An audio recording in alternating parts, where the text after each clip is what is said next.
السلام عليكم، إيه الأخبار يا شباب؟ فيديو النهارده هنتكلم عن الprinting في Flutter وبالذات في Flutter Web، لأن الweb بيحط شوية configurations أو شوية restrictions على موضوع الprinting، فمش مجرد إن أنت توصّل الprinter وتحط الpackage فالموضوع هيشتغل، وهنجرّب مع بعض واحدة واحدة لحد يعني من أول ما نحط الpackage بتاعتنا لحد ما نrun الprocess ونطلّع الreceipt ويتعمل له print تمام؟ طيب بعد ما لفيت كتير في موضوع الprinters أو إن إحنا نconnect الprinter بتاعتنا بflutter طبعًا ده نوع الطبعة اللي معايا هو اسمه X printer وده نوع thermal printing عشان في thermal printing وفي الprinting العادي أو الBluetooth. إحنا اللي معانا النهارده هي الthermal printer بتاعة X printer. فعشان نستخدم أو نconnect الprinter دي بflutter project بتاعنا وبالذات في flutter web، لإن أنا كنت شغال على dashboard والdashboard دي محتاج فيها إن أنا أطلّع receipt للcustomer بعد ما بيشتري مثلًا أو بعد ما بيعمل عملية الpayment، فأنا محتاج إن أنا أدّي له receipt تمام. فقعدت أدوّر شوية في الpackages لقيت package هي مش معروفة عليها 3 likes بس هي كويسة جدًا وهي بالفعل هي customized عشان النوع ده من الprinters وبالذات مع الweb تمام. فهي دي الpackage بتاعتنا اللي هنستخدمها النهارده اسمها USB Thermal Printer Web Pro عشان في نسخة عادية منها من غير الPro تمام. ف الpackage الحالية بتاريخ النهارده اللي هو 4/9/2025 هي 012.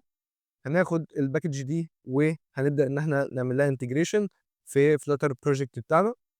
طبعًا هو هنا في الdocumentation بتاعة الpackage هو شارح لك الsteps اللي أنت ممكن تحتاجها كلها، من أول إن أنت تconnect الpackage لإن أنت تطبع بقى الحاجات بتاعة الreceipt هنشوف إزاي ننظم شكل الreceipt نفسه، يعني إزاي تحط الlogo أو اسم المحل من فوق، بعد كده التاريخ مثلًا، بعد كده الitems اللي هو اشتراها، بعد كده مش عارف الpolicy، تبدأ إن أنت تنظم أي حاجة حرفيًا في الreceipt fully customizable أنت اللي بتحدد وأنت اللي بتختار نوع أو شكل الreceipt تمام. خلّيني أتأكد بس إن الصوت شغال، زي الفل.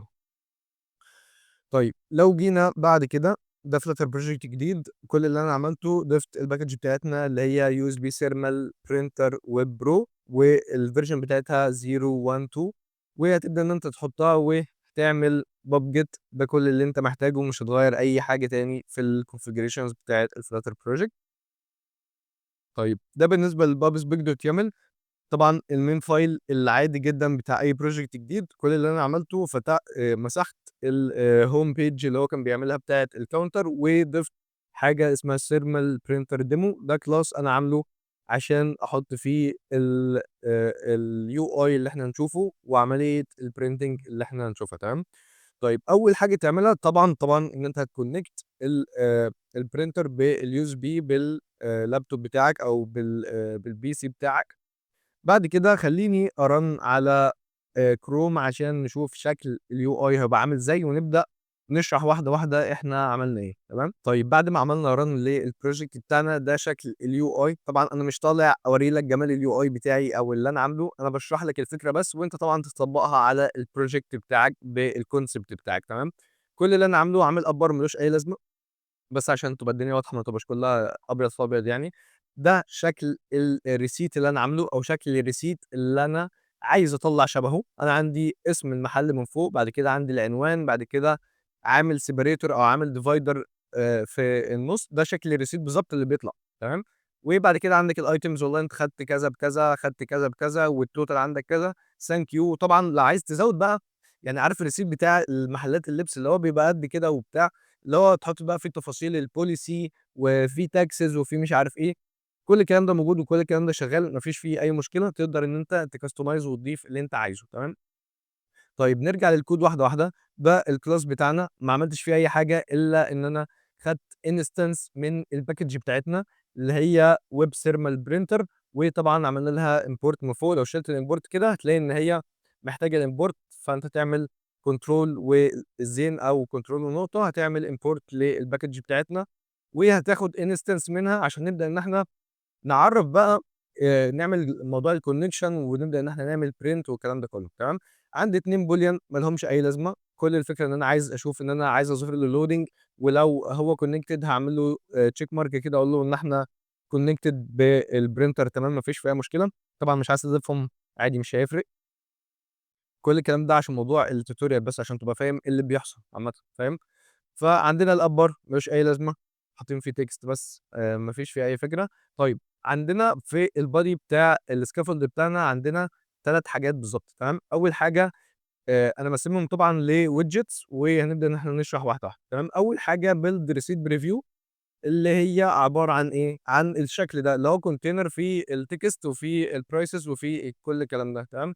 هو ده كله عبارة عن الUI بتاعنا، ده اللي أنت عايز تظهره قبل ما تعمل له print تمام. يعني أنت لمّا خلاص عملت عملية الpayment وعايز تطلّع receipt فأنت بتدوس على check out مثلًا تمام. فأنا بابدأ إن أنا أعمل لك زي preview عشان تشوف شكل الreceipt هيبقى عامل إزاي تمام. افرض مش ده الreceipt اللي أنت عايزه فممكن تكنسل بدل ما تطبع وخلاص تمام. فأنا باعمل له الpreview ده هو اللي قدّامك الdata اللي موجودة دي أنت اللي بتجيبها بقى، يعني سواء أنت بتجيبها من الback end أو لو أنت بتجيبها من الpayment screen أيًا كان الdata دي هي static دلوقتي. بس أنت المفروض الdata دي أنت بتاخدها بقى من ليك source يعني سواء من الback end أو لو أنت مكيّشها أو لو أنت جايبها على طول من الscreen أيًا كان، المهم إن الdata دي هتبقى dynamic فيما بعد تمام. طيب ده بالنسبة للreceipt preview. طبعًا هو عبارة عن UI بس. بعد كده عامل size box عشان يدّي مساحة. بعد كده عامل الconnect button، الconnect button اللي هو connect printer. أنا عامل موضوع الprinting على 2 steps. أول step إن إحنا بنconnect الprinter، يعني أنا لمّا باجي أدوس على connect هتلاقي إن هو فتح لك ليستة بالdevices المتاحة عندي في اللابتوب بتاعي. طبعًا في الماوس، في مش عارف إيه، في الprinter اللي هي آخر واحدة. فأنا عامل الstep الأولى إن أنا باconnect الprinter بتاعتي. الstep التانية إن أنا خلاص connected وتمام، هابدأ إن أنا أعمل print receipt بتاعي تمام. فأول حاجة اللي هو connect button طبعًا بقى عبارة عن UI. لو هو connected خلاص ما تعملش حاجة، ولو هو مش connected هنبدأ إن إحنا نعمل connect للprinter. ده عبارة عن برضه UI عايز أقول لك هو connected والّا لأ. فالfunction أو الlogic اللي بيعملها الbutton ده اسمها connect printer. كل وظيفته إن إحنا هنا بُص نادينا على إيه، نادينا على الinstance اللي إحنا كريتناه في الأول خالص. يعني الinstance اللي هو بتاع الprinter بتاعي، بدأت إن أنا عملت له إيه، بدأت إن أنا عملت الprinter dot pair device. pair device دي لو جيت على الdocumentation هتلاقي إن هو أول سطر في الfunction بتاعة الprint receipt أول حاجة عملها إن هو عمل pair للdevice. طبعًا أنت الكلام ده لو عايز تعمله على step واحدة، يعني يبقى عندك print تدوس عليها يروح عامل pair وبعد كده يروح عامل print ما فيش فيه أي مشكلة. أنا فاصلها على مرحلتين عشان تبقى الدنيا واصلة لك، عارف إيه اللي بيتم بالضبط تمام. فأنت بتعمل الprinter dot pair device وهو خلاص هو بيrequest هو بيفتح لك الdialog اللي بيطلع ده. ده عبارة عن الfunction اللي هي بتاعة pair device. تبدأ إن هي تفتح لك ليستة، تبدأ إن أنت تختار، ولمّا تختار تعمل connect للpackage بتاعتك تمام. طيب أنا دلوقتي مش عايز أعمل connect، خلّينا بس نشرح الأول وواحدة واحدة نشوف إيه اللي بيحصل تمام. طيب بعد كده في الUI بتاعي آخر حاجة موجودة هي الprint button. نفس الbutton بتاع الconnect برضه أنا باcheck عبارة عن UI باقول له إن أنا عملت print والّا لسه الشكل الbutton بيبقى عامل إزاي. فاللي يهمنا كله من الbutton ده هي عملية الprinting أو print receipt تمام. إحنا بعد ما خلصنا الخطوة الأولى بتاعة الconnect بدأت إن أنا أخش في الخطوة بتاعة الprint تمام. فأنا كده في الخطوة دي أنا connected بالprinter بتاعتي تمام. فبابدأ إن أنا بقى أدّي له الstyle اللي أنا عايزه تمام. فأنا هنا أول حاجة قُلت له printer.print text. لو أنت عايز تطبع text بتحط له print text تمام. طبعًا في styling للtext ده، الtext ده أنت عايزه bold والّا لأ، أنت عايزه في الcenter والّا عايزه في الstart والّا عايزه فين تمام. فطبعًا هو الalign بتبقى أوتوماتيك معمولة left. فأنت لو ما اديتلوش center هو هيبقى جاي على الشمال. نفس الكلام أنا طبعت الstore وطبعت له العنوان بتاعه. طيب أنا لو عايز أسيب مسافة الprinter يعني الlogic اللي بيحصل ده كله ما ينفعش تحط فيه logic بتاعك أنت. يعني أنا ما ينفعش آجي أدّي له sized box وأقول له 30 مثلًا. لأ، أنت عايز حاجة من الpackage نفسها. فالpackage بتقدم لك حاجة اسمها print empty line تمام. يعني بتسيب لك مسافة ما بين الكلام ده والكلام اللي بعده تمام. طيب بعد كده سِبت مسافة، يعني طبعت الاسم والعنوان، بعد كده سِبت مسافة، بعد كده رُحت طبعت التاريخ بتاعي، طبعًا جِبت datetime.now وبدأت إن أنا أقسّم التاريخ بتاعي بقى أنا، يعني أنا جِبت الdate قُلت له والله التاريخ، اليوم، بعد كده الشهر، بعد كده السنة، بعد كده الساعة، بعد كده الدقيقة، وبابدأ إن أنا أعمل آآ أضبّط شكل الdate بتاعي يعني. بعد كده في حاجة برضه تالتة اسمها print dotted line، تمام، يعني في empty line، يعني أنا باسيب مسافة، و الprint dotted line اللي هو الخط بيبقى منقّط، تمام، بابدأ إن أنا أسيب خط منقّط، طبعًا ده في الstyling أنت وشوقك بقى زي ما أنت عايز. بعد كده بدأت إن أنا عملت print key value، تمام، يعني إيه print key value؟ اللي هو الليستة بتاعة الitems، فاهم؟ يعني أنت بتدّي له key وبتدّي له الvalue، الkey اللي هو ده على الشمال اللي هو اسم المنتج بتاعك، والvalue بتاعتك اللي هو الprice بتاعك. عارف فكرة الماب؟ لمّا الماب بيبقى فيها value والvalue ده بيبقى ليه key، نفس الفكرة، أو الkey بيبقى ليها value، فهي دي نفس الفكرة. طبعًا أنا coffee ب3.5 وطبعًا ساندويتش ب7. بعد كده سِبت dotted line، سِبت خط، وبعد كده ادّيت له الtotal بتاعي، قُلت له والله الtotal بتاعي كذا، طبعًا كل الlogic ده أنت بتبقى جايبه من الback أو جايبه أيًا كان، بس دي ما بتبقاش حاجة ثابتة. بعد كده سِبت مسافة، بعد كده قُلت له thank you، وسِبت مسافة في الآخر عشان الprinter بتقطع بالضبط، تمام، فأنت بتدّي له زي مساحة عشان يبدأ إن هو يسيب مسافة من تحت عشان الreceipt يبقى ما يتقطعش ناقص يعني، تمام. بعد كده بقى بالوج الكلام ده كله، باعرض message لو الreceipt printed والّا لأ، ولو connected باخلّيها false، ولو printing باخلّيها false برضه. لمّا باخلّص عملية الprinting باعمل reset لكل حاجة من الأول. طيب حلو وجميل كل الكلام ده، طيب أنا لو جيت رنّيت دلوقتي، هل الكلام ده هيشتغل؟ لأ. طيب خلّينا نجرّب واحدة، واحدة. دي ال دي الscreen بتاعتنا، هنيجي نعمل connect للpackage. طبعًا الprinter بتاعتي اسمها USB printer B، هابدأ إن أنا أعمل connect. خُد بالك إيه اللي حصل، ادّى لك error بيقول لك security error failed to execute open مش عارف إيه، في access denied من الprinter نفسها، يعني الprinter مش عارفة تconnect مع الflutter web، أو في حاجة في الsecurity بتاعة Google Chrome مش عارفة إن هي تconnect مع الpackage، تمام. طيب دي مشكلة، دخلت قعدت أدوّر كتير، كتير، كتير لحد ما وصلت لحل جميل جدًا، تمام.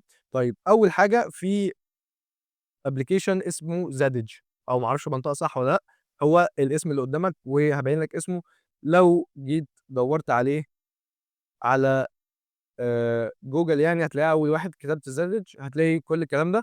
هو ده البرنامج، كل اللي أنت محتاجه إن أنت تعمل له download، تشوف الversion المناسبة ليك وتبدأ إن أنت تحمّله على الجهاز. هو طبعًا بسيط جدًا، فهو حاجة وخفيف يعني، هو مش حاجة مرعبة، تمام. فلو جينا فتحنا Zadig وتدّي له تقول له yes، دي واجهة البرنامج بتاعنا عشان نضبّط تعريفات الprinter على الجهاز عندي أو مع الweb عامةً إن هي تبقى USB، تمام. فعشان نختار الdevice بتاعنا ونبدأ إن إحنا نضبّط التعريفات بتاعتها، هتيجي تختار الoptions، وجوّه الoption هتلاقي حاجة اسمها list all devices. أول حاجة تروح مختار list all devices، هتلاقي إن هو جاب لك كل الdevices اللي موجودة عندك في الجهاز، تمام. الprinter بتاعتي اسمها USB printing support، هي اسمها كده على الapplication بتاع Zadig، تمام. طيب اخترنا printer بتاعتنا، كل اللي أنت محتاجه هيقول لك الدرايفر بتاعها اسمه كذا، اللي أنت عايز تعمله هتخلّيها WinUSB، تمام. أيًا كان اللي قدامك ده إيه، ده الشكل اللي إحنا محتاجينه، أيًا كان اسم الدرايفر بتاعك هنا إيه، مش مهم بالنسبة لي، ده الدرايفر ده أنت هتستبدله بالدرايفر اللي جنبه، اللي هو WinUSB، يعني أنت هتسطّب WinUSB هيبقى مكان الدرايفر اللي هو libUSB، تمام. فبعد ما اخترنا الدرايفر نفسه وكذا، هنختار الدرايفر اللي إحنا عايزينه WinUSB، وهتروح عامل replace driver، تمام. أول ما تعمل replace driver هتلاقي إن هو بيبدأ إن هو يعمل install للدرايفر أو التعريفات بتاعة الprinter بتاعتنا، عشان يبدأ إن هو يدّيها الpermissions إن هي تعمل عملية الprinting مع من الويندوز يعني، أو إن إحنا عاملين لها connect بالUSB. وهنستناه يخلّص، وبعد كده هنبقى جاهزين إن إحنا نجرّب الشغل بتاعنا أو عملية الprinting بتاعتنا.